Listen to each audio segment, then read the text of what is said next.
Welcome to the American Families of Faith Project audio article series. These audio articles are written, read, and recorded by Lauren Marks and Dave Dollahite, co-directors of the American Families of Faith Project at Brigham Young University. Each article has previously been published in various online newspapers and magazines. Visit americanfamiliesoffaith.byu.edu to learn more.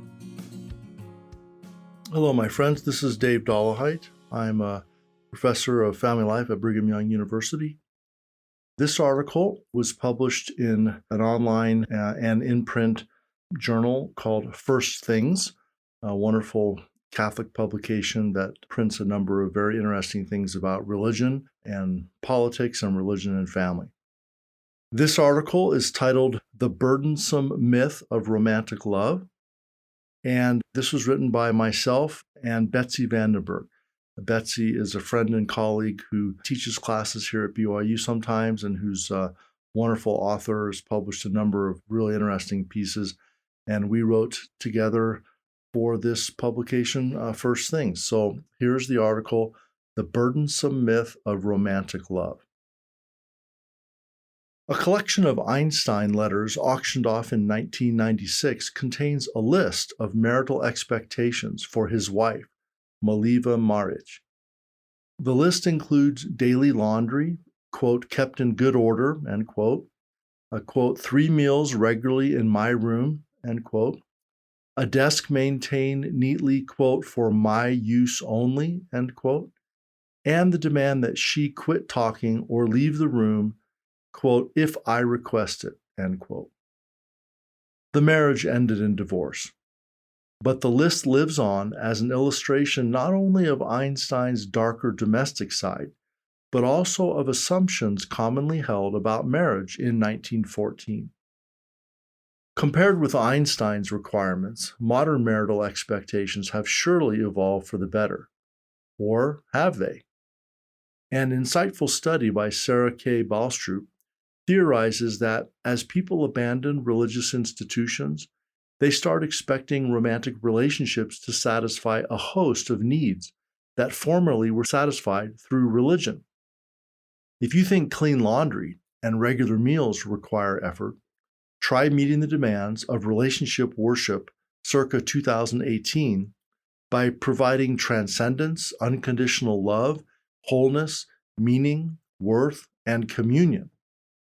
The Western fixation on romantic love creates a crushing burden for mere mortals. It engenders a powerful myth regarding love, courtship, and marriage, that a fallible human partner can not only share our passions, but sate our existential yearnings. Contemporary couples expect much more from marriage than it can realistically deliver, a phenomenon noted by social psychologists.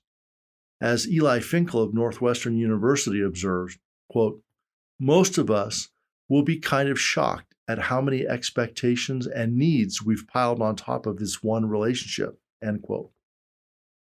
The problems arising from the myth of romantic love affect not only the secular culture, but also people who, while trying to adhere to their faith, must deal with the competing ideology mythology surrounding them.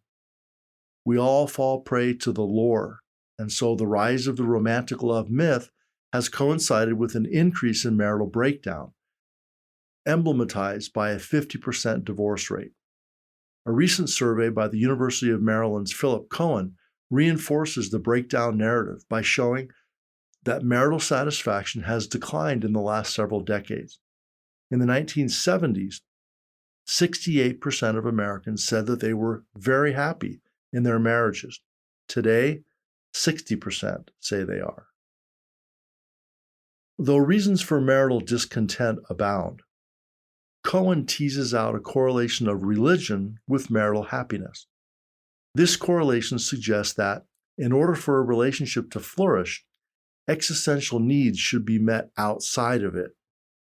In study after study, the most successful marriages tend to unite religious couples whose shared beliefs conduce to stability and satisfaction. These marriages not only buck the trends of divorce, abuse, neglect, violence, and dysfunction, but also benefit from the incentive religion offers for couples to work together for something outside the self. Through years of serving, sacrificing, problem-solving, and forgiving, couples derive the experience of being profoundly known, understood, and loved. The myth of romantic love promises a faster, easier route to transcendence. Ballstrup writes that relationships have, quote, become the primary mythology of the sacred in the collective tongue, end quote, of Western culture. The initial rush of endorphins that accompanies falling in love and the sexual experience imitates the religious experience of ultimacy. Desire for this experience drives men and women forward in a quest for mythology's unattainable lover. Proliferating online matchmaking services, part of a $2 billion growth industry in which 15% of adults participate, attest to the appeal of this quest, as do dating coaches. These and other cottage industries offer seekers a form of providence oriented toward romantic redemption. Traditionally, arranged marriages, the kind Tevye's children rebel against in Fiddler on the Roof, with each successive daughter's marriage involving an increased ratio of romantic love to tradition, provide an interesting contrast to the romantic myth. In general, arranged marriages exhibit the same levels of passion and intimacy as non-arranged marriages.